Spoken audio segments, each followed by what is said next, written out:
할렐루야. 말씀을 함께 보겠습니다. 빌립보서 3장 1절에서 16절. 끝으로 나의 형제들아 주 안에서 기뻐하라. 너희에게 같은 말을 쓰는 것이 내게는 수고로움이었고 너희에게는 안전하니라. 계대를 삼가고 행악하는 자들을 삼가고 몸을 상해하는 자들을 삼가라. 하나님의 성령으로 봉사하며 그리스도 예수로 자랑하고 육체를 신뢰하지 아니하는 우리가 곧 할례파라. 그러나 나도 육체를 신뢰할 만하며 만일 누구든지 다른 이가 육체를 신뢰할 것이 있는 줄로 생각하면 나는 더욱 그러하리니 나는 8일 만에 할례를 받고 이스라엘 족속이요 베냐민 지파요 히브리인 중에 히브리인이요 율법으로는 바리새인이요 열심으로는 교회를 박해하고 율법의 의로는 흠이 없는 자라.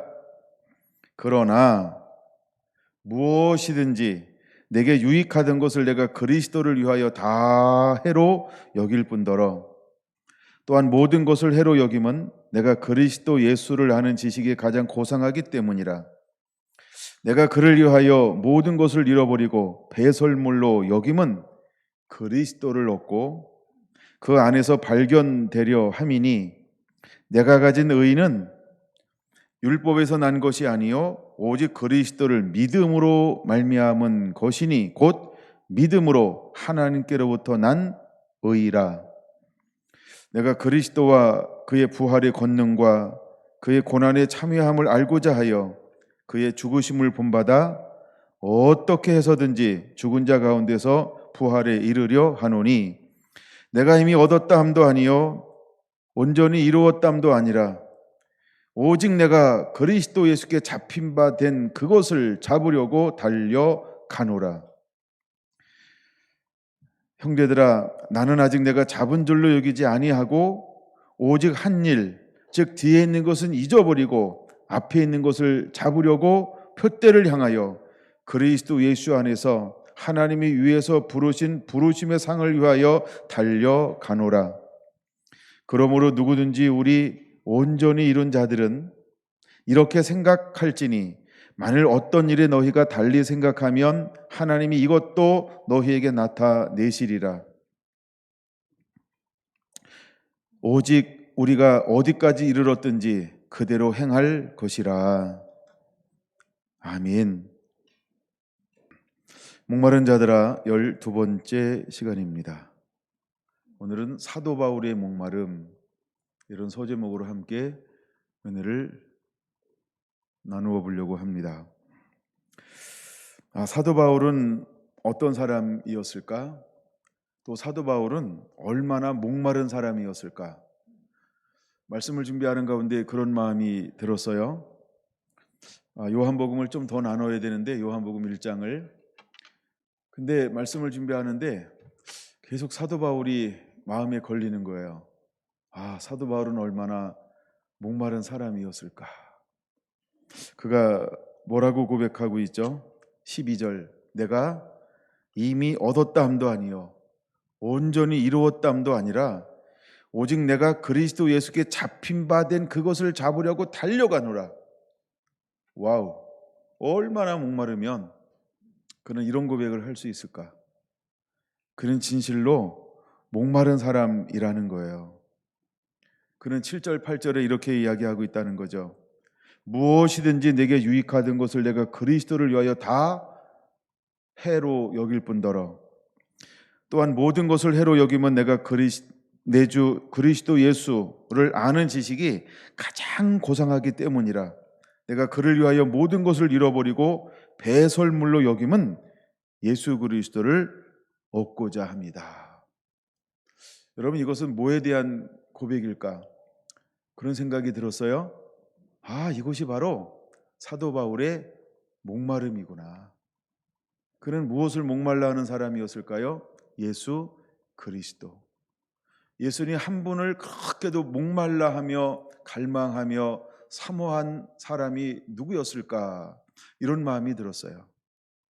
그 사람은 다름 아닌 사도 바울이었어요. 열두 사도 이후에 최고의 제자라고 말할 수 있는 사도 바울. 그는 진정 예수님을 향한 끝없는 목마름을 가지고 있는 사람이었다는 것입니다. 하나님이 그를 다메섹에서 만나 주었던 이유가 어디에 있을까?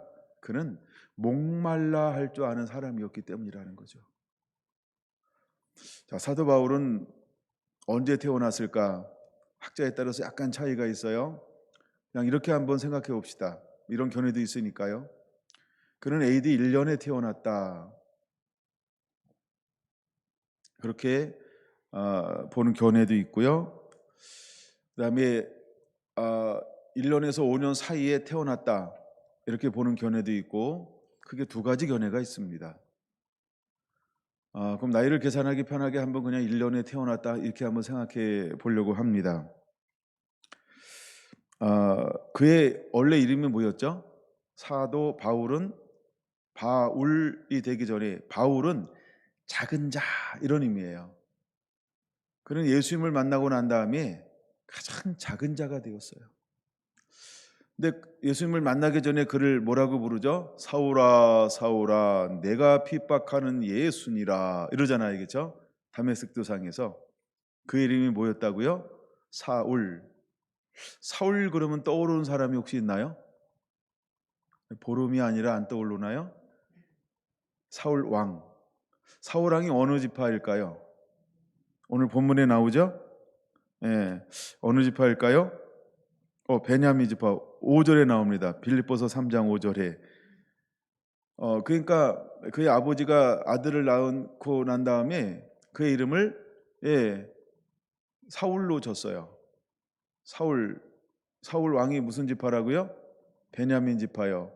그러니까 베냐민 지파 중에 한 사람이었기 때문에 조상들의 있었던 이름을 짓는 것이 유대의 이름을 짓는 또 하나였던 그 간섭이 있었죠. 그래서 그를 사울이라는 이름으로 주었어요. 사울이라고 하는 이름의 뜻은 여호와께 구하였다 이런 뜻을 가지고 있죠. 베냐민 지파는 유다 지파보다 더 유다 지파에 나중에 이렇게 합세가 되죠. 왜냐하면 인구가 너무 적어서. 근데 예루살렘은 어느 지파가 분할을 받나요? 땅을 분할받을 때 오늘 베냐민 지파요. 뭐다 이야기하면 이렇게 막 탁 이렇게 눈치가 있어야 됩니다. 아직도 몸이 안 녹으셨나요? 난로 옆으로 가시면 되겠습니다. 그래서 예루살렘은 유다 참 베냐민 지파에 속해 있었죠. 그의 고향은 어디냐면 길리기아 다소라고 하면서 그냥 다소라고 말하지 않고 그 앞에 길리기아 다소 사도행전 22장 3절에 소개가 하고 있습니다. 여러분 다소라고 하는 지역은 어떤 지역이었을까? 교통의 요충지로 해상과 육로를 연결해 주는 그런 지역이었고 그래서 그 지역에는 두 가지의 특징을 가지고 있었는데 하나는 무역이 활발했던 지역이었다는 거죠. 무역이 활발하다라고 하는 것은 어떤 의미가 있어요? 그 지역에는 부유층들이 많이 살고 있었다. 어떤 이런 특징을 가지고 있고 또 하나 다소라는 지역은 뭐가 발달된 지역이냐면 학문이 발달된 지역입니다. 그래서 스토아가 아니고 스도아 학문이 발달되었던 지역 중에 하나다 이렇게 봅니다. 그런 지역이 다소라는 지역이에요. 근데 사울의 아버지는 부유한 사람이었어요. 한마디로 말하면 지배층 였다라고 하는 거죠. 하여간 이렇게 이름도 있고 명성도 있고 부도 있는 그런 걸 가지고 있는 집안이었다라고 하는 것입니다. 근데 그는 사도행전에 보니까 뭐라고 말하냐면 난지 8일 만에 할례를 받았다라고 말하고 있는 걸 보면은 그의 부모도 여전히 율법 가운데 율법을 지키는 그런 가정에서 태어난 것을 볼 수 있습니다. 그래서 사도행전이나 빌립보서 3장 5절에 나오죠. 나는 8일 만에 할례를 받고라고 말합니다. 그러니까 그도 여전히 이스라엘의 그 율법 안에서 자라나고 있는 경건한 사람 중에 한 사람이었다. 이걸 볼 수 있고요. 그다음에 그는 이스라엘 족속이요 베냐민 지파요 히브리인 중에 히브리인이요 율법으로는 바리새인이요라고 말합니다. 여러분 바리새인의 특징이 뭐냐 하면 그들은 율법을 배우고 율법을 삶으로 살아내는 것을 계율로 가지고 있어요. 예, 단순히 어떤 지식으로만 공부하는 것이 아니고 하나님의 말씀을 배우면 이것을 삶으로 살아내는 것을 계율로 가지고 있는 사람들이 바리새파라는 특징을 가지고 있습니다. 그러니까 그는 얼마나 열심이었을까. 그 다음에 6절에 이렇게 말하죠. 열심으로는 교회를 박해하고. 왜 열심으로는 교회를 박해할까요? 내가 배운 율법하고 어긋나니까. 그래서 교회를 열심히 박해했던 사람이라는 거예요. 그 다음에 그는 율법으로는 흠이 없는 자. 그러니까 율법을 안 지킨 게 없다는 거예요. 표면적으로는. 그러니까 그는 경건한 자죠. 예, 그런 사람이 누구였다? 사울이라는 청년이었다는 거예요. 그가 다메섹에서 주님이 만나주기 전까지도 그는 어떤 삶을 살았어요? 그렇죠? 흠이 없는 삶이요. 예. 그다음에 그는 율법을 위해서 이스라엘이 가지고 있는 모세의 오경을 위해서 그대로 철저하게 지키는 사람 중에 한 사람이었다라고 그를 소개하고 있는 것을 볼 수 있습니다. 이것이 하여간 사도 바울의 자라난 배경이기도 합니다. 그러면 사도 바울의 성격은 어떤 성격을 가지고 있을까? 우리가 이제 사도 바울을 우리들이 아는 걸 한번 종합적으로 생각해 보면 그는 굉장히 강직하고 열정적인 사람 중에 한 사람이었다 이런 걸 볼 수 있죠.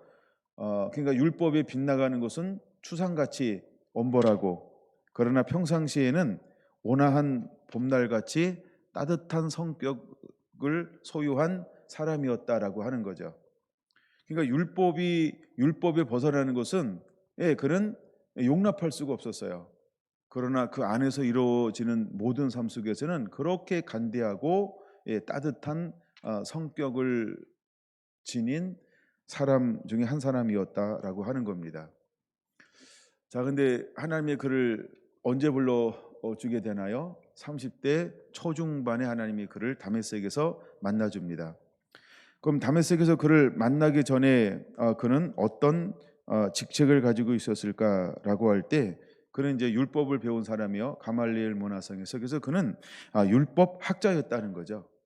그러면서 동시에 그는 법관이었다라고 하는 거죠. 예, 그 시대에 그는 법관으로 임명이 되었어요.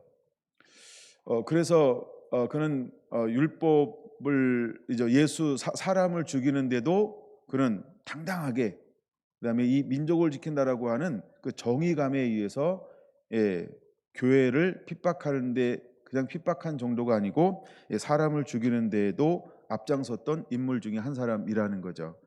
그것은 그의 성격을 통해서 드러나는 겁니다. 강직하고 열정적인 성격이라는 거죠. 그러니까 내가 옳다고 생각하는 것에는 뒤로 물러서지도 않고 타협하지도 않는 그런 사람이었다라고 하는 걸 우리에게 보여주는 거죠. 그 다음에 다메섹에서도 뭘 하러 가다가 예수님께서 거기서 만나주는 거죠. 그렇죠. 예수 믿는 사람들을 원건개학차에서 이제 색출해내 가지고 예루살렘으로 압송하기 위한 이 대법원 이 대제사장의 그 판결을 가지고 가는 도중에 하나님이 그를 만나 주고 있다라고 하는 거예요. 이것이 사울이라고 하는 청년의 기본적인 인간됨 이런 배경을 가지고 있다는 거예요. 근데 가는 도중에 예수님은 그를 만나주고 있다는 것이죠. 그를 만나면서 사도행전 9장에 그를 부릅니다. 사울아 사울아 나는 당신 누굽니까? 라고 할 때 나는 내가 핍박하는 예수 그리스도라 하면서 그를 거기서 불러주고 있다라고 하는 겁니다. 근데 그때의 나이가 얼마냐면 30대 초중반쯤 되었다. 거의 30대 초반이다 이렇게 이야기를 합니다. 그리고 하여간 10여 년을 이제 예루살렘에도 있었고 아라비아 강에도 있었고 다소에 가서 시간들을 보내기 시작을 합니다. 그러고 난 다음에 이제 사도행전에서 42살쯤 됐을 때 하나님이 그를 다시 부릅니다. 그 안디옥 가운데서 1년을 머물게 하고 이제 드디어 하나님의 성령이 그를 파송하기 위해서 그를 부르고 있다라고 하는 거죠.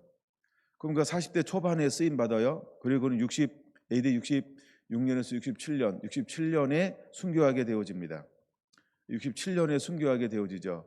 그럼 우리가 1년에 태어났다 그러면 몇 년을 살게 되는 거죠? 그렇죠. 한 66년, 67년 그 정도의 이제 인생을 살아갑니다. 근데 40대 초반에 부름 받아서 60대 중후반에 순교를 하게 되죠. 그럼 대략 그가 하나님에 붙들려 이제 선교 사역을 위해서 쓰임 받는 시즌은 약 한 25년에서 7년 정도 하나님의 손에 붙들려서 쓰임 받게 되어진다라고 하는 겁니다. 이것이 사도 바울의 인생입니다. 근데 이제 안디옥에서 파송받은 그 후에 그는 계속해서 어떤 삶을 살죠? 이제 하나님이 부르신 그대로 전도자의 삶을 살아가는 것이 사도 바울의 삶입니다. 근데 그는 하나님께 부름 받아서 살아가는데 어떤 삶을 살아가는가라고 우리가 한마디로 정리를 한다라고 한다면 그는 증인의 삶을 살아가게 된다는 것입니다. 하나님은 그를 증인 되기를 원하셨어요. 그리고 이후에 그는 증인으로서의 삶을 그대로 살아가는 것을 볼 수 있습니다. 근데 저는 빌립보서를 통해서 이 사도 바울의 고백 가운데 무엇을 느낀 거냐 하면 정말 사도 바울은 예수 그리스도를 향한 목마름을 그 다메섹에서 만난 이후에 한 번도 놓친 적이 없이 예수님을 알면 알수록 더 깊은 갈망과 목마름에 늘 하나님을 찾고 추구하며 또 얼굴을 구하는 삶을 살아간 사람이 누구였다?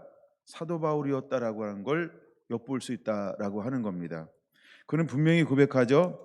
내가 이미 이루었담도 아니고, 그래서 13절에 이렇게 말하죠. 오직 한 일, 즉 뒤에 있는 것은 잊어버리고 앞에 있는 것을 잡으려고 표대를 향하여 그리스도 예수 안에서 하나님 위에서 부르신 부름의 상을 위하여 달려가노라. 그가 이런 고백을 하는 것은 어디서 나오는 것일까? 이런 생각을 해봤어요. 정말 사도 바울 안에는 남들이 갖고 있지 않은 강렬한 주님을 향한 목마름이 있었다라고 하는 것입니다. 여러분, 우리 안에 무엇이 끊임없이 솟아나고 일어나는 자가 되어야 할까? 예수님을 알면 알수록 내게 있는 모든 것이 배설물로 여길 수 있는 삶, 이것은 도대체 어디서 오는 것일까? 여러분, 대부분 많은 사람들은 올라가면 올라갈수록 그 다음에 명예가 있고 부가 있고 권위가 있고 어떤 성공이라고 하는 어떤 이런 사이즈가 있고 막 이러면 뭐하기 대부분 어떻게 되죠? 목마름이 줄어든단 말이에요. 그리고 이제는 유지하려고 그러고 안정하려고 그러고 평안하다고 그러고 더 이상 목마름이 없잖아요, 거의. 근데 이 사도 바울은 정반대의 삶을 살더라는 거죠. 예수님을 더 알면 알수록 더 많은 은혜를 받으면 받을수록 더 많은 전도를 하면 할수록 선교 여행을 하면 할수록 그는 더더욱 어떤 마음으로 사잡히게 되냐면 예수 그리스도를 알고자 하는 가난한 마음, 그거를 더 알고 싶어하는 그 마음, 그 내가 한 거를 자랑하는 것이 아니고 다 잊어버리고 또 다시 새로운, 한 번도 안 걸어본 것처럼 또 새로운 발걸음을 내딛는 그 마음의 결단은 도대체 어디서부터 나오는 것일까? 여러분, 오늘 우리가 이 시대를 살아가면서 또 주님이 가까이 오시는 이 시대를 살아가면서 우리는 어떤 마음이 우리 안에 들어와야 할까? 이런 생각을 한번 말씀을 읽으면서 묵상해 본 거예요.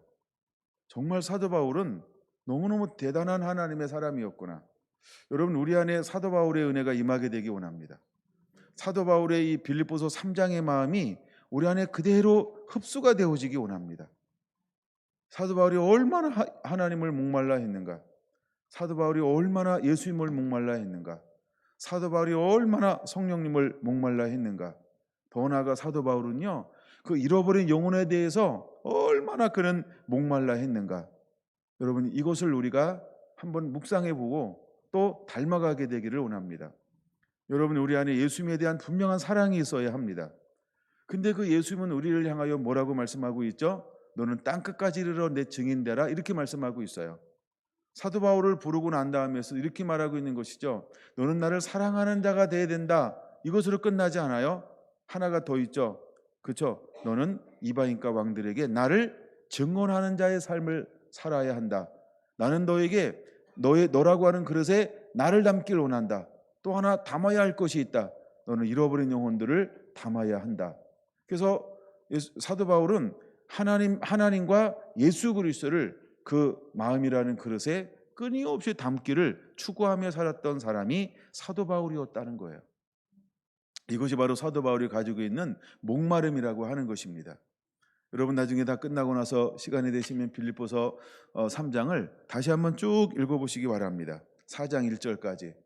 예, 그는 끊임없이 이 예수님을 향한 남다른 목마름을 가지고 있는 삶을 살아냈다라고 하는 것이죠. 왜 예수님이 그를 다메섹에서 불렀을까? 무엇을 보시고 하나님은 이 사울이라고 하는 청년을 만나 준 것일까? 그리고 그를 무엇을 담아내기 위해서 10여 년 동안 그를 침묵하게 하셨던가? 그리고 마치 때를 기다리듯 이렇게 뜸을 들이고 있는 것이었을까? 그리고 그를 드러내기 위해서 전훈이 감독은 안디옥에서 1년의 삶을 보내고 난 다음에 내가 시키는 일을 위하여 따로 세우기를 원하여 이제 금식 기도하게 하고 그를 파송할 때 하나님의 성령은 그에게 같이 사역적 영으로 임했다라고 하는 것입니다. 그가 가는 곳들마다 하나님의 성령이 앞서 행하였고 함께 동행해 주었다는 겁니다. 근데 그를 통하여 어떤 사역이 이루어지냐면 두 가지 사역이 이루어지다라는 거. 하나는 그는 가는 곳마다 증인되는 삶을 살았다는 거예요. 여러분 증인은 초점이 뭘까요? 말씀이라는 겁니다. 그는 진리를 선포하는 사람이었어요. 그는 진리 되시고 생명 되신 예수 그리스도를 전하는 삶을 살았다는 거예요. 이게 이제 사도행전에 쭉 기록되어져 있어요. 시간 되면 볼 거예요. 두 번째는 하나님이 그에게 무엇을 주었을까요? 언제나 성령님이 앞서 행하셨다라고 하는 겁니다. 언제나 성령님이 그와 함께 동행해 주었다라고 하는 겁니다. 때로는 성령이 앞서거나 함께하거나 또 뒤에서 모든 것들을 다 케어하며 그를 돕는 성령, 정말 보혜사로 그와 함께해 주었다는 것입니다. 왜 성령님은 그를 떠나지 않았을까? 하나님이 부르시는 그날까지 왜 성령님은 그에게 온 부흥이 식지 않았을까? 왜 하나님의 임재와 영광, 하나님의 그 충만함이, 그 은혜의 충만함이 한 번도 식지 않았을까? 그 비결은 무엇일까? 이런 생각을 한번 해보게 되었어요. 여러분 그가 식지 않는 비결이 어디 있었을까요? 부흥이 떠나지 않는 비결이 어디 있었을까요? 여러분 25년 동안 27년 동안 그 부흥이 식지 않았던 그 이유는 어디에 있었을까요? 그는 목마른 자였다는 거예요. 내 구주 예수를 더욱더 목말라 한 사람이었다는 거예요. 내 사랑하는 그 예수님 한 분을 더욱더 닮기를 원했던 사람이 사도 바울이었다는 거예요. 여러분 그에게는요 남들에게 없는 무엇을 소유한 사람일까요? 목마름을 소유한 사람이었다는 거예요. 그는 예수님에 대한 끝없는 목마름이 사도 바울 10년 가운데서 늘 막 솟구쳐 올라왔다는 거예요. 주체할 수 없을 정도로 예수님을 만나면 만날수록 알면 알수록 그 심령 속에서 예수님을 알고자 하는 막 그 샘물이 막 솟구쳐 올라왔다는 거예요. 잔잔한 게 아니고 멈춰 있는 게 아니고 메말라가는 게 아니고 사역을 하면 할수록 삶을 살면 살수록 현장을 만들어내면 만들어낼수록 사도 바울 마음속에는 예수님을 알고 싶어하는 예수님을 더 알고 싶어하는 그 마음이요 얼마나 간절하게 솟구쳐 올라왔는지 그걸 주체할 수 없었던 사람이 사도 바울이었다는 거예요. 여러분 어떤가요? 왜 많은 사람들은 사도 바울을 그렇게 좋아할까요? 하나님은 사도 바울을 통해서 어떤 의미에서 어떤 우리가 이제 성경의 권수라든가 뭐 어떤 이런 부분 또 사역적인 어떤 사이즈라든가 물론 12사도가 작은 일을 했다라고 하는 건 아닙니다. 그렇죠? 뭐 하늘에서 누가 더 큰지 몰라요. 근데 사도 바울의 신약의 많은 부분을 차지할 수 있었던 비결이 있다라고 하면 오늘 한번 이렇게 저는 생각해 보고 싶다는 거예요. 그것은 사도 바울의 목마름 때문이었다라고. 그는 어떤 예수님의 제자들보다 또 하나님의 사람들보다 예수님에 대한 목마름을 가지고 있는 사람이었다고. 여러분 어떤가요? 우리가 많은 교회가 있어요. 많은 성도들이 있어요. 근데 여러분은 어떤 사람이 되어야 할까요? 여러분들도 목말라 하는 자가 되기 원합니다. 사도 바울처럼 예수님을 목말라 하는 자가 되기 원합니다. 그 누가 뭐라고 해도 그냥 예수님 한 분을 더 알고 싶은, 알면 알수록 더 배고픈 그런 하나님의 사람들이 되기를 원합니다. 여러분 사도 바울이 빌립보서 3장에서 고백하고 있는 것이 뭘까? 그는 하나님께서 양식을 주었어요. 말씀이라는 양식도 주었고 생수라고 하는 성령의 양식도 주었어요. 근데 그는 가는 곳마다 무엇을 했습니까? 감동 줄 때마다 그 지역에 그 도시에 머물러서 하나님이 또다시 음성이 올 때까지 그는 그 도시에 머물면서 때로는 3년, 때로는 2년, 때로는 1년 6개월, 때로는 3개월 끊임없이 도시에 머무르면서 그는 쉬지 않는 무엇을 했습니까? 양식을 나누어 주는 사역을 했다는 거죠. 말씀을 듣는 수많은 사람들의 마음을 열어 말씀을 깨닫게 하시고 도시가 변화되고 수많은 각계층의 사람들이 그 말씀에 감동을 받아 회심하는 놀라운 역사가 일어나게 되었다는 거예요. 근데 그 이면에는 수없는 박해와 비난과 조롱과 어마어마한 장애물이 있었다라고 하는 것입니다. 근데 사도 바울은 이것을 한 번 두려워한 적이 없다는 거예요. 그것 때문에 물러서지 않았다라고 하는 거예요.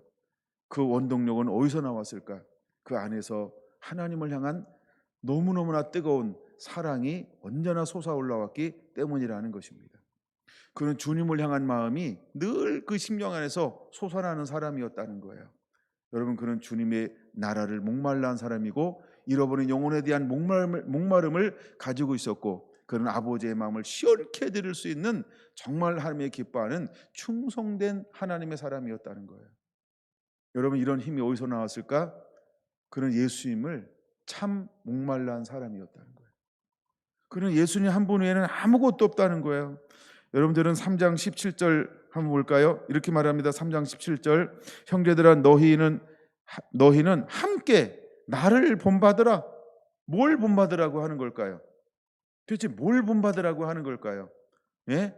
내가 사역하면 사역할수록 다 옛날 것은 다 벗어버리고 무엇 하나 소유하기를 원하는 것, 예수님 한 분을 소유하기를 원하는 이 삶을 본받았으면 좋겠다라고 하는 거예요. 내게 전에 가지고 있는 모든 건 다 내려놓는 거예요. 내 명예도 내려놓고 내 지식도 내려놓고 내 지위도 내려놓고 내 유명세도 내려놓고 나의 잘남과 똑똑함도 다 내려놓고 나의 집안도 내려놓고 나의 노마 시민권도 내려놓고 내가 지나오면서 사역했던 그 사역도 다 내려놓고 그는 그것을 자랑으로 삼지 않았다는 거예요. 그걸 벼슬로 삼지 않았다는 거예요. 그는 그걸 의지하지 않았다라고 하는 거예요. 그리고 오늘 이곳에서 하나님이 어떻게 일하실 것인가? 오늘 여기에 100%를 투자했다라고 하는 거예요.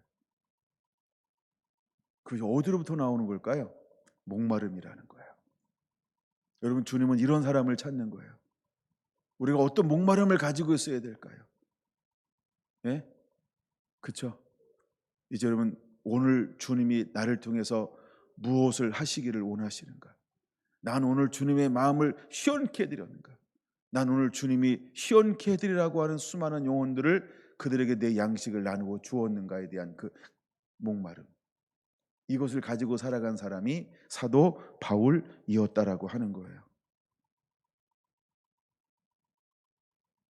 내가 이미 얻었담도 아니고 이루었담도 아니고, 여러분 이런 고백을 누가 할 수 있을까요? 여러분 14절 표대를 향하여 그리스도의 선에서 하나님이 위해서 부르심의 상을 위하여 달려가노라. 어떤 자세로 달려가는 거예요? 내가 지금까지 달려왔던 모든 걸 다 버리고요. 다시 원점에서 출발하는 그 마음은 도대체 어디서부터 오는 걸까요? 예? 여러분 그 첫 마음을 어디서부터 그가 늘 첫 마음을 갖기를 왜 그렇게도 힘쓰고 애쓰며 그렇게도 몸부림치며 그것을 추구했을까요? 그것은 바로 주님을 향한 목마름이요 잃어버린 영혼들을 향한 아버지의 마음을 알기에 그들을 향한 목마름에서 나오는 고백이었다라고 보는 것입니다. 여러분 우리 안에 이런 마음들이 일어나게 되기를 예수님의 이름으로 축원을 드립니다. 할렐루야. 사도행전을 좀 찾아보려고 합니다. 사도행전 1장 8절부터 한번 시작해 봐야 되겠죠? 사도행전 1장 8절은 우리에게 이렇게 말씀하고 있어요. 오직 성령이 너에게 임하시면, 오직 성령이 너에게 임하시면, 오직 성령이 너에게 임하시면을 전제로 하고 있다는 거예요. 그래서 사도 바울의 사역의 출발은 뭐로부터 출발합니까? 성령이 위임할 때, 다메섹에서부터 출발하는 게 아니라는 거예요. 성령이 그를 인도할 때 그는 사역을 위해서 일어나더라는 거죠. 증언하기 위해서 일어나더라는 것이죠. 그러므로 여러분, 우리가 위로부터 성령이 임하고 성령이 나를 움직이게 할 때 그때 움직이며 순종하는 것입니다. 자, 성령이 너에게 임하시면 너희가 권능을 받고 땅까지로 내 증인되라. 드디어 주님은 무엇하기를 원하셔서 우리를 부르고 있나요? 증인되기 위해서 우리를 부르고 있는 것입니다. 2장 22절 보겠습니다. 이스라엘 사람들아, 이 말을 들으라. 너희도 아는 바와 같이 하나님께서 나사렛 예수로 큰 권능과 기사와 표적을 너희 가운데 베푸사 너희 앞에서 그를 증언하셨느니라. 예수님이 친히 이렇게 하나님이 증언하게 했다는 거죠. 하나님께서 그를 증언하셨다는 거죠. 무엇을 통해서 그를 증언했다고요? 큰 권능과 기사와 표적을 너희 가운데 베푸심으로. 하나님이 예수를 통해서 하나님을 드러내게 했다는 거예요. 그건 여러분, 유대인들은 무엇을 좋아한다 그래서요? 표적 보기를 좋아하는 거예요. 말씀만 가지고는 그들은 깨닫지 못해요. 왜 말씀만 가지고 못 깨닫는지 지난 시간에 설명했죠? 그들은 온전하지 않기 때문이에요. 고린도전서 2장 6절. 그래서 예수님은 하나님이 주시는 그 권능을 가지고 그들 가운데 큰 표적과 이적과 기사를 통하여 하나님을 증언했다는 거예요. 하나님을 증언했다라고 하는 다른 말을 쭉 종합해 보면 뭐냐면 그는 진리를 나타내었다, 이렇게 말하고 있는 것입니다. 4장 33절 한번 읽어보겠습니다. 4장 33절. 사도들이 큰 권능으로 주 예수의 부활을 증언하니 라고 말합니다. 여러분, 사도들은 무엇을 증언하기 시작을 했어요? 사도들은 무엇을 증언했습니까? 부활을 증언하기 시작을 했어요. 그랬더니 얼마나 많은 사람들이 이것을 통해서 은혜를 받는지 몰라요. 은혜를 받으니까 그들 삶 가운데 어떤 변화가 일어나요? 땅의 차원이 아닌 회심된 마음으로 사랑이 회복되어졌어요. 그러니까 천국이 회복되었어요. 에덴이 회복되어졌다는 거예요. 에덴이 회복되어지니까 그들 안에 어떤 역사들이 막 일어나는 거예요. 가난한 사람이 없으니 그 이유가 뭘까요? 자기 것들을 내놓고 각각 필요를 따라 나누어주는 놀라운 역사들이 일어나기 시작하더라는 것입니다. 그들은 이 사역의 증인이 되었습니다. 8장 25절을 보겠습니다. 8장 25절. 두 사도가 주의 말씀을 증언하여 말한 후 예루살렘으로 돌아갈새. 두 사도는 누구를 말하는 거죠? 베드로와 요한을 말하는 것입니다. 여러분, 그들도 끊임없이 누구를 증언합니까? 그렇죠. 주의 말씀을 증언하기 시작하며 증언하는 삶을 살아가고 있는 것을 볼 수 있어요. 자, 이제 9장에서 드디어 사도 바울을 부릅니다. 자, 이제 사도 바울을 부르죠. 22절을 함께 볼까요? 시작. 사울은 힘을 더 얻어 예수를 그리스도라 증언하여 다메섹에 사는 유대인들을 당혹하게 하니라. 그렇죠? 왜냐하면 예수 믿는 사람을 잡으러 가다가 이제는 삶이 어떤 삶으로 변화되었어요? 그 예수를 증언하는 삶으로 삶의 변화가 일어났어요. 그래서 유대인들이 사도 바울을 사울 청년을 보면서 당혹스러울 수밖에 없게 되었다는 것입니다. 베드로도 역시 마찬가지죠. 10장 34절에 보니까 무엇을 하기 시작하나요? 하나님이 외모로 사람을 체하지 아니하시고 의를 행하는 사람들은 다 받으신 줄을 깨닫고 복음을 전하기 시작을 했어요. 39절. 우리는 유대인의 땅과 예루살렘에서 그가 행하신 모든 일의 증인이라. 그들이 나무에 달아 죽였으나 하나님이 사흘 만에 다시 살려내시되. 이 모든 것들을 증언하기 시작을 했어요. 증언하기 시작할 때 어떤 놀라운 일들이 일어나기 시작했나요? 거기에 모인 모든 사람들 가운데 성령이 임하고 그들이 복음 마음의 문을 열고 예수님을 임금과 구주로 모셔드는 놀라운 역사가 일어나더라는 거예요. 여러분, 베드로는 하나님의 성령에 이끌려 어떤 사역과 삶을 살기 시작합니까? 증언하는 삶을 살기 시작한다는 거예요.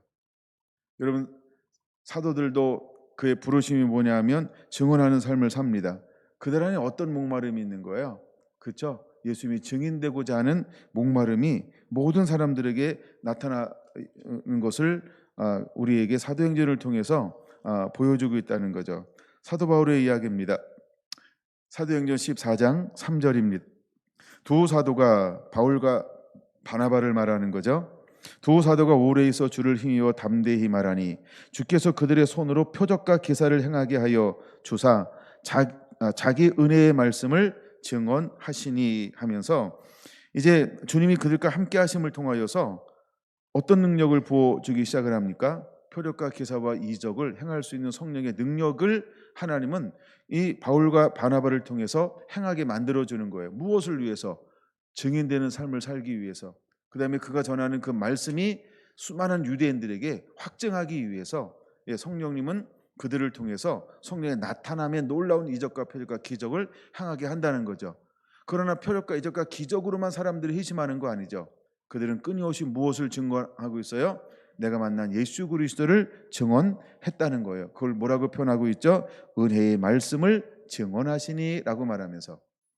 여러분, 때로는 제자들도 그렇고 또한 사도 바울도 그렇고 주님은 두 가지를 통하여 사역하게 했다는 거예요. 하나는 말씀, 하나는 성령의 나타남.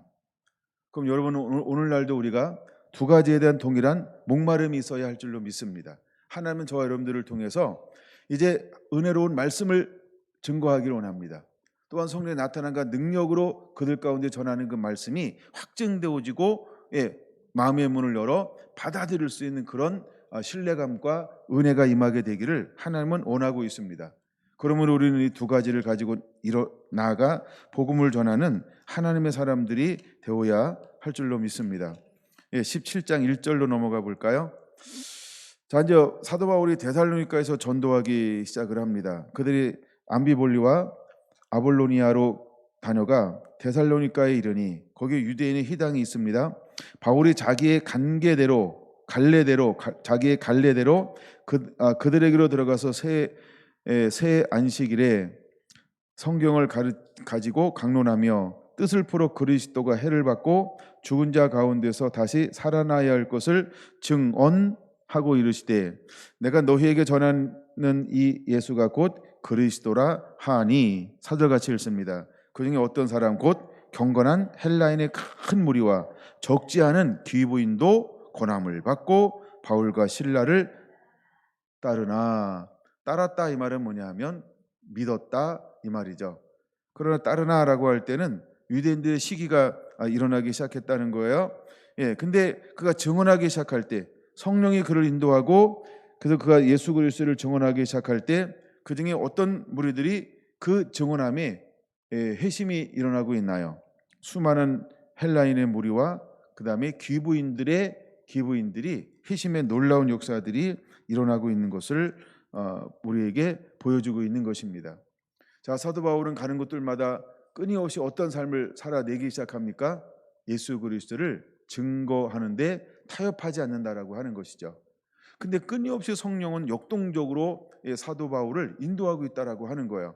때로는 가는 곳에 먼저 표적과 능력과 이적이 나타나고 때로는 가는 곳에 먼저 희당에 가서 말씀을 강론하며 증언하기 시작할 때 수많은 사람들이 회심하며 주께로 돌아오기 시작하더라는 것입니다. 여러분, 사도 바울은 지금 이것을 할 때 어떤 심정으로 하고 있는 걸까요? 그렇죠? 어제의 것은 잊어버리고 부르신 상을 위하여 동일한 마음을 가지고 목마름을 가지고 한 걸음을 향하여 전진하고 있다라고 하는 걸 우리가 먼저 생각해야 한다는 겁니다. 그래서 제가 먼저 빌립보서 3장을 먼저 본 거예요. 18장 5절입니다. 18장 5절도 이렇게 말하죠. 실라와 디모데가 마게도냐로부터 내려오매 바울이 하나님의 말씀에 붙잡혀 유대인들에게 예수는 그리스도라 밝히 증언하니 라고 말하고 있어요. 근데 예수를 증언하기 시작할 때 그들은 사도 바울을 향하여 어떤 반응을 보입니까? 6절 그들이 대적하여 비방하거늘 이라고 말합니다. 그럼 그때 사도 바울의 반응은 뭐예요? 옷을 털면서 이르되 너희 피가 너희 머리로 돌아갈 것이요 나는 깨끗하니라. 이후에는 이방인으로 가리라 하고 거기서 옮겨 하나님을 경외하는 디도 유수도라 하는 사람의 집에 들어가니 그 집의 회당 옆이라. 그 곳에 11절 얼마나 머물렀어요? 1년 6개월을 멀며 그들 가운데서 하나님의 말씀을 강하고 담대하게 전하기 시작했다라고 하는 것입니다. 여러분, 무엇이 이런 일들을 만들어낼까요? 때론 그가 유약하고 연약해질 수 있죠. 그때 하나님은 그에게 한밤중에 9절 환상 가운데 찾아오셨다는 거예요.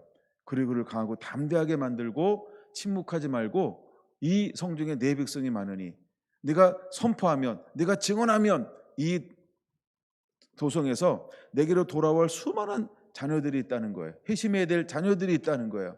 여러분, 주님은 그것을 사도 바울에게 보여줬어요. 그는 주님의 환상과 그 말씀을 들으면서 어떤 마음을 다시 불타오르기 시작했을까요? 주님에 대한 목마름이 더 타오를 수 있도록 하나님은 그에게 동기를 부여해 주고 있는 것을 볼 수 있습니다. 18장 24절입니다. 알렉산드리아에서 난 아볼로라 하는 유대인이 에베소에 이르니 이 사람은 언변이 좋고 성경에 능통한 자였습니다. 28절 이는 성경으로서 예수는 그리스도라 증언하여 공중 앞에서 힘있게 유대인의 말을 이김이라 하면서 아볼로는 그는 언변이 좋은데 성경에 능통한 자라고 하는 것입니다. 나중에 이제 우리가 고린도전서에서 보는 것처럼 나는 심었고 아볼로는 물을 주었으되, 여러분, 물을 주는 것은 무엇이 있어야 물을 줄 수 있을까요? 성경에 능통해야 한다는 것입니다. 물이라고 하는 건 뭘까요? 하나님의 성령, 하나님의 은혜, 이런 걸 말하죠. 그런 것처럼 우리가 아볼로가 하는 일이 뭐냐 하면 때로는 합력하여 선을 이루는데 하나님이 어떤 사람들을 통하여 일하고 사역하는가를 보여주고 있는 것이지요. 그는 언변이 좋고 성경에 능통하다라고 하는 것입니다. 근데 그는 무엇만 알아요? 성령 세례는 모르고 물 세례만 알아요. 물 세례만 알아도 그는 수많은 지역을 돌아다니면서 어떤 사역을 하고 있는 겁니까? 수많은 사람들을 격려하고 위로하며 실패하지 않고 물러서지 않고 타협하지 않고 변심하지 않고 예수 그리스도의 그 믿음을 지켜내기를 격려하고 있다라고 하는 거죠. 그래서 28절에 그렇게 말하는 거예요. 유대인의 말을 이김이라. 유대인의 말을 이김이라 라고 말하고 있는 거예요. 그래서 흔들리는 수많은 사람들을 세워주는 사역을 한 사람이 바로 아볼로였다는 거예요. 여러분, 우리는 때로는 능력이 없어도 성령에 없어도 물세례만 가지고 있어도 이렇게 성경에 능통한 사람들을 통해서 수많은 사람들을 세워주는 이런 사역으로도 하나님이 쓰시고 사용한다는 것을 보여주고 있습니다. 자, 이제 더 깊이 들어가면서 이제 결정적인 성경 구절들이 몇 개 있죠. 20장입니다. 20장 17절부터 오면 그가 드디어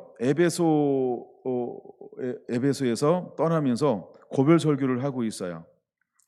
근데 그는 이렇게 말하고 있어요. 19절, 17절부터 쭉 눈으로 보시고요. 시간 관계상 19절 먼저 읽습니다. 모든 겸손과 눈물이며 유대인의 관계로 말미암아 당한 시험을 참고 주를 섬긴 것과 유익한 것은 무엇인지 공중 앞에서나 각 집에서나 꺼리낌이 없이 여러분에게 전하여 가르치고 유대인과 헬라인들에게 하나님께 대한 회개와 우리 주 예수 그리스도께 대한 믿음을 증언한 것이라. 여러분, 그가 어떤 마음으로 믿음을 증언했는지를 자세하게 우리에게 설명하고 있지요. 여러분, 우리는 어떤 우리 안에 영혼에 대한 목마름, 또한 하나님에 대한 그 간절한 목마름이 있는 사람들은 어떤 사역, 어떤 길을 걸어가게 될 것인가? 사도 바울이 걸어간 그 길을 그대로 우리도 걸어가는 삶을 살게 되어 있다는 것이죠. 이제 여러분, 우리가 무엇을 본받아야 할까요? 모든 겸손, 모든 눈물, 유대인의 관계로 말미암아 당한 여러 가지 시험을 참고 어떤 시험이 있다 할지라도 그것을 이겨내고 있다는 거예요. 그것을 인내한다는 게 거룩한 경건한 씨름을 하고 있다는 거예요. 피하는 게 능사가 아니고 그 속에서 주님이 원하는 그 표대를 향하여, 부르심을 향하여, 그 영혼을 향하여 그는 복음을 전하는 것을 멈추지 않았다라고 하는 것입니다. 이것이 우리의 목마름이어야 할 줄로 믿습니다.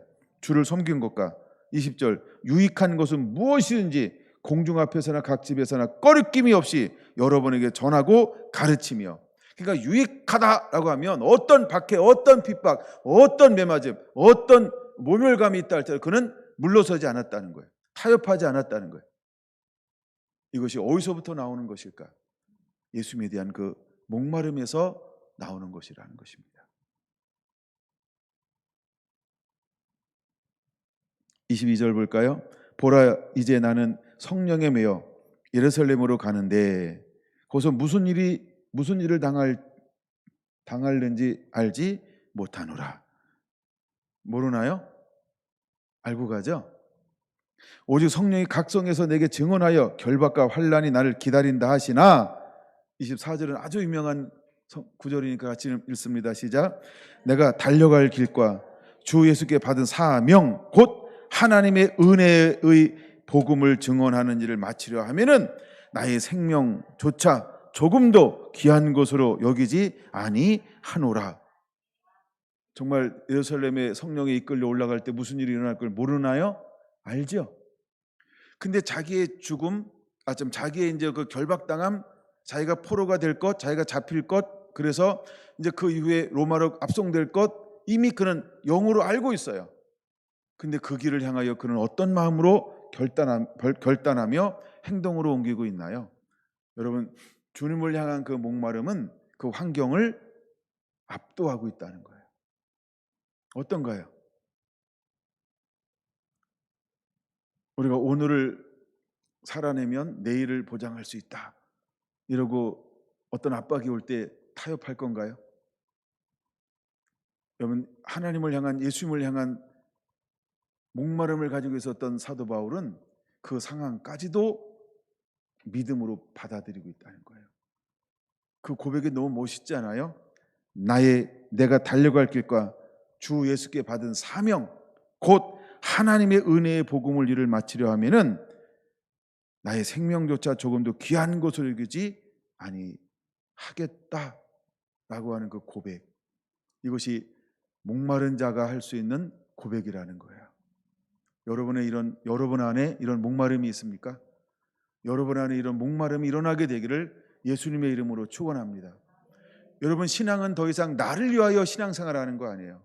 신앙이라는 것은 하나님의 나라, 하나님의 의 때문에 하는 것이 신앙이라는 거예요. 근데 너무나 많은 사람들의 신앙생활을 자기를 위해서 하고 있다는 거예요. 만약에 여러분이 자기를 위한 신앙의 길을 걸어가고 있다고 한다면 그것은 진정한 목마름이 아니고 진정한 하나님의 사람이 아니라는 거예요. 제가 말씀을 준비해놨는데 못 나는 것 중에 하나가 그거예요. 예수님은 어떤 길을 걸어갔는가? 예수님은 철저하게 자기를 위해 한 번도 산 적이 없다는 거예요. 그는 누구를 위해서 사셨나요? 나를 보내신 분, 그분을 위해서 산 삶을 살아낸 분이 예수 그리스도라는 거예요.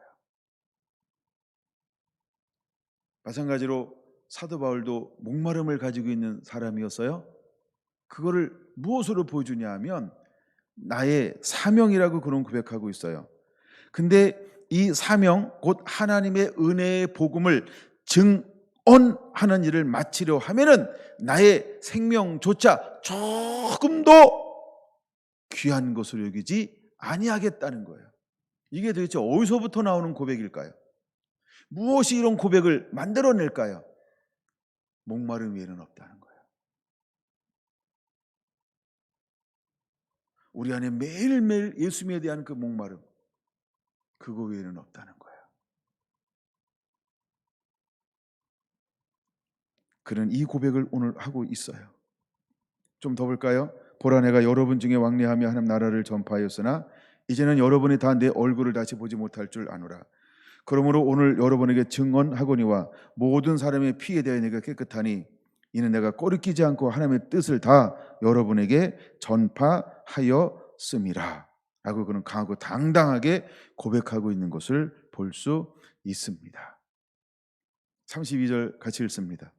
지금 내가 여러분을 주와 및 그 은혜의 말씀에 부탁하노니 그 말씀이 여러분을 능히 든든히 세우사 거룩하게 하심을 입은 모든 자 가운데 기업이 있게 하시리라. 할렐루야. 35절도 같이 읽습니다. 범사에 여러분에게 모범을 보여준 바와 같이 수고하여 약한 사람들을 돕고 또 주께서 친히 말씀하신 바 주는 것이 받는 것보다 복이 있다 하심을 기억하여야 할지니라. 할렐루야. 그는 끝까지 누구를 생각하고 있어요? 교회를요. 그 영혼들을요. 회심한 성도 한 분 한 분들, 그들을 권면하고 있는 거예요. 나는 나의 목마름을 가지고 주님이 기뻐하고 주님께서 말씀하시고 주님께서 명령하시며 성령이 인도하는 그대로 나는 타협하지 않고 치우치지 않고 달려갑니다. 여러분들도 그런 삶을 살기를 원합니다 라고 하면서 부탁하고 있는 거예요. 그래서 나를 본받는 자 되라 라고 하는 그 말이 바로 이 표현이라고 하는 것입니다. 여러분, 우리가 능히 이 길을 걸어가게 되기를 원합니다. 26장 14절로 넘어갑니다. 26장 14절.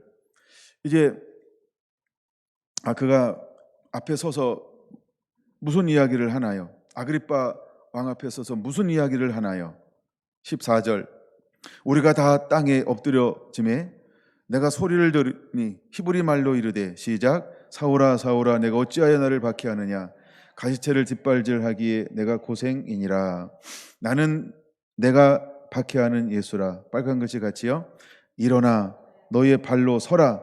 내가 내게 나타난 것은 곧 내가 나를 본 일과 장차 내가 내게 나타낼 일에 너희로 종과 증인을 삼으려 하노니 이스라엘과 이방인들에게 내가 너를 구원하여 그들에게 보내어 그 눈을 뜨게 하여 어두운 데서 빛으로 사단의 권세에서 하나님께로 돌아오게 하고 죄사함과 나를 믿어 거룩하게 된 무리 가운데서 기업을 얻게 하리라 하더이다. 아멘. 이것이 나의 달려갈 길이고 이것이 나의 사명이라고 하는 것을 사도 바울은 한 번도 놓쳐버린 적이 없다는 거예요. 그는 이 자기의 부르신 이 사명을 위해서 전 인생을 걸어갔다는 거예요. 그게 25년이라는 거예요. 성령이 그를 파송하기 시작해서 순교하는 그날까지 그는 한 번도 이것을 놓친 적이 없다는 거예요. 여러분, 하나님은 그를 통해서 세 가지를 해내기를 원했어요. 그것이 18절에 기록됐죠. 어둠에서 빛으로, 사탄의 권세에서 하나님께로, 또 제사함과 나를 믿어 거룩한 무리 가운데서 기업을 얻게 하는 이 사역의 길을 걸어가게 했다는 겁니다. 근데 한 번도 사도 바울은 이것을 향하여 뒷걸음질 친 적이 없다는 거예요. 무엇이 이것을 가능하게 했을까요? 그 안에 있는 목마름 때문이었다는 것입니다. 여러분 안에 이런 목마름이 일어나게 되기를, 또 이런 목마름을 가지고 있는 자 되기를 예수님의 이름으로 축원합니다.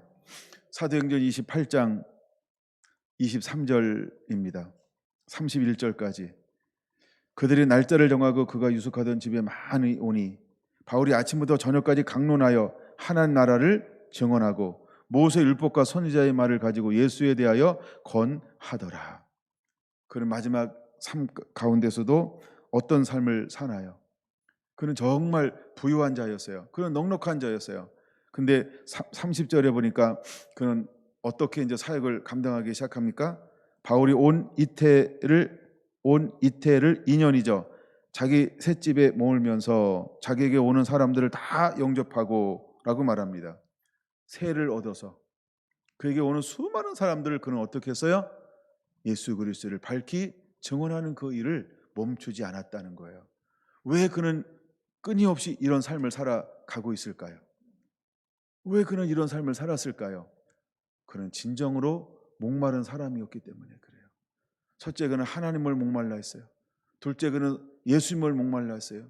셋째, 그는 성령님을 목말라 했어요. 넷째, 그는 무엇을 목말라 한 사람일까요? 잃어버린 영혼들이요. 이것이 사도 바울의 삶을 가능하게 만든 거예요. 여러분, 우리 안에 이런 목마름이 일어나게 되기를 원합니다. 우리 안에 이런 목마름이 일어나게 되기를 원합니다. 그 목마름이 있기에 그는 31절 뭐라고 말합니까? 하나님의 나라를 전파하며 주 예수 그리스도에 관한 모든 것을 담대하게 거침없이 증언할 수 있게 되어진 것입니다. 여러분, 우리 안에 강하고 담대함, 거침없음은 무엇으로 만들어질까요? 무엇이 우리를 거침없는 증인으로 만들까요? 예수님에 대한 목마름이요, 영혼에 대한 목마름이 있어야 한다는 거예요. 여러분, 목마름은 다른 말로 예수님에 대한 사랑이요, 영혼에 대한 사랑이라는 거예요. 여러분, 우리 안에 이런 인침이 일어나게 되기를 원합니다. 근데 그렇게 이태 동안 복음을 증거함에도 불구하고 두 부류로 나눠지더라는 거예요. 여러분, 두 부류로 나누어져도 실망하지 마세요. 낙담하지 마세요. 포기하지 마세요. 좌절하지 마세요. 주저앉지 마세요. 왜? 사도 바울도 그렇게 말씀에 붙들렸고 그렇게 성령의 이끌림 받아도 사도 바울에도 사역이 어떻게 일어났다고요? 믿는 자와 믿지 않는 자요. 바로 그것이 24절인 것입니다. 24절 같이 읽을까요? 그 말을 믿는 사람도 있고 믿지 않는 사람도 있다는 거예요. 그러니까 여러분이 강하고 담대하게 그 목마름을 가지고 나가서 복음을 증거한다 할지라도, 또 우리가 강하고 담대하게 거침없이 복음을 증거하고 성령의 나타남과 말씀에 붙들려 복음을 증거한다 할지라도 두 가지가 일어나게 될 거를 그냥 받아들이면 돼요. 근데 주님은 사도 바울을 어떻게 했다? 강력하게 쓰셨다는 거예요. 그건 하나님의 기쁨이었다는 거예요. 왜? 거기에는 누가 있으니까요? 목마른 자들이 또 있는 거예요. 말씀을 듣고자 하는 그 목마름을 가지고 있는 사람들이 있는 거예요. 나의 목마름은 누구에게 전달되어져야 할까요? 또다시 예수님을 목말라 하는 자에게, 성령님을 목말라 하고 하나님을 목말라 하고 복음을 목말라 하는 그에게 하나님은 우리의 목마름을 채워서 그에게 나누어 주길 원한다는 거예요. 여러분, 이것이 사도 바울이 걸어간 길이라는 거예요. 여러분, 저는 28장 24절 읽으면서 사도 바울이 이것을 난 실패라고 보지 않아요. 이것이 그냥 건강한 사역이라고 하는 거예요. 여러분, 예수님은 이미 알았어요. 자기 고향에서는, 그렇죠? 환대를 받지 못할 거라는 것을. 근데 그가 고향을 완전 회피했나요? 고향에 가셨나요? 고향에 가시는 거예요. 뭐 할 줄 아는데도 가시나요? 나를 회피할 것이다. 나를 환영하지 않을 것이다. 나를 많이 믿지 않을 것이다. 그리고 오히려 나를 조롱할 것이다. 그리고 의문을 품을 것이다. 나를 받아들이지 않을 것이다. 나를 용납하지 않을 것이다. 그럼에도 불구하고 예수님은 어떻게 하셨나요? 고향을 가셨다는 거예요. 여러분, 이것이 요한복음에 나오는 거 아닙니까? 그래서 고향에서 일어난 일을 가장 많이 기록하고 있지 않나요? 예수님도 가셨다는 거예요. 근데 요한복음 위에 다른 데서 이렇게 증언하고 있잖아요. 고향에서 믿지 않음으로 많은 일을 행할 수 없었다고. 그러나 잘 보셔야 됩니다. 많은 걸 행치 못했지 거기도 어떤 사람들이 있었어요? 목마른 자요. 할렐루야, 할렐루야. 그러므로 우리의 사역의 성공 실패는 많이 믿었다, 적게 믿었다, 그걸로 되는 게 아니라는 거예요. 한 사람이 믿어도 성공해요. 천국에서 큰 자예요. 할렐루야. 믿으시기 바랍니다. 한 사람이 믿어도 하나님은 잘했다. 우리의 부르심이 어쩌면 어떤 사람에게는요, 한 사람일지도 몰라요. 근데 그 한 사람이 우리의 목마름을 가지고 나누었더니 그 사람이 딱 듣고 돌아왔다. 그럼 이 사람은 어떻게 취급받을까요? 그렇죠? 착하고 충성된 종아, 내가 적은 일에 충성하였으니 내 자리에 함께 참여하자. 천국에서 가장 큰 자가 되는 거예요. 할렐루야. 여러분, 우리가 생각하는 성공의 잣대를 인본주의로 둔갑시키지 마세요. 여러분, 성공이라는 잣대는 세상은 무조건 많은 것을 성공이라고 생각해요. 아닙니다. 그렇죠? 그럼 세례 요한은 실패한 자입니까? 표적과 기적과 이적을 행한 적이 없기 때문에? 아니죠. 할렐루야. 이제 우리는 이 사도바울과 같은 이 목마름을 갖고 일어나게 되기를 원합니다. 그러기 전에 나가서 여러분 안에 있는 이 사랑을 쏟아놓는 자가 되기를 원합니다. 여러분, 그것이 바로 증언하는 자인 것입니다. 여러분, 제가 증언이라는 단어에 붙들린 것은 요한계시록을 나눌 때부터였어요. 하나님은 요한계시록을 사도 요한에게 준 이유가 무엇인가? 처음에 갑자기 하나님이 그 말씀에 대한 은혜를 부어주는 거예요. 요한계시록 22장에 보니까 보고 들은 자는 나 요한이니, 이걸 증언하라는 거예요. 왜 이 어마어마한 계시를 주고서 그에게 부탁을 하는데, 뭘 부탁한다고요? 너는 증언하는 자가 되라. 그리고 5절에 이렇게 말하는 거예요. 나 예수는 어떤 사람이라고요? 충성된 증인이라는 거예요. 여러분, 예수님이 충성된 증인으로 살아갔다는 거예요. 그리고 3장 14절에 그를 라우디게아 교회에 소개하면서 어떻게 소개하고 있다고요? 아멘이시여, 참되고 충성된 증인이시여, 창조의 근본이시니가 가라사대, 이렇게 말씀하고 있어요. 예수님을 소개할 때 어떻게 소개한다고요? 충성된 증인이었다는 거예요. 할렐루야. 여러분, 사도행전 1장 8절, 주님은 우리에게 무엇을 요구하나요? 성령의 권능이 너에게 임하시면 땅까지로 내 증인 되라는 거예요. 그리고 모든 서신서들의 마지막은 무엇으로 마치고 있나요? 증인 되라, 이걸로 마치고 있다는 거예요. 그래서 증인이라는 단어가 제게는 그냥 들리지 않았어요. 그리고 목마름을 다룰 때 하나님 요한복음 4장을 보게 했고 요한복음 1장으로 넘어왔는데, 요한복음 1장에 어떤 사람이 증인이었나요? 지난 시간에 나눴는데요, 세례 요한이요. 세례 요한은 누구를 증언하는 자로 하나님이 보내셨나요? 내 뒤에 오시는 이, 즉 예수 그리스도를. 그의 사명이 23절에 1장 23절이에요. 그게 세례 요한의 사명이라는 거예요. 그렇죠? 나는 광야에서 외치는 자의 소리라는 거예요. 그게 자기 사명이라는 거예요. 근데 광야에서 외치는 그 소리, 그 소리의 내용이 뭘까요? 예수 그리스도. 이것이 나의 사명입니다. 이게 세례 요한의 고백이었어요. 여러분, 우리의 부르심은 무엇일까요? 그래서 오늘 또다시 한 번 더 나누는 거예요. 빌립보서 3장을 보다가 사도 바울의 사명이 무엇인가? 그 사도 바울은 왜 그런 목마름을 가졌을까? 무엇 때문에 그런 목마름을 가졌을까? 여러분, 위에서 부르신 부르심의 상을 위하여 나는 달려가노라.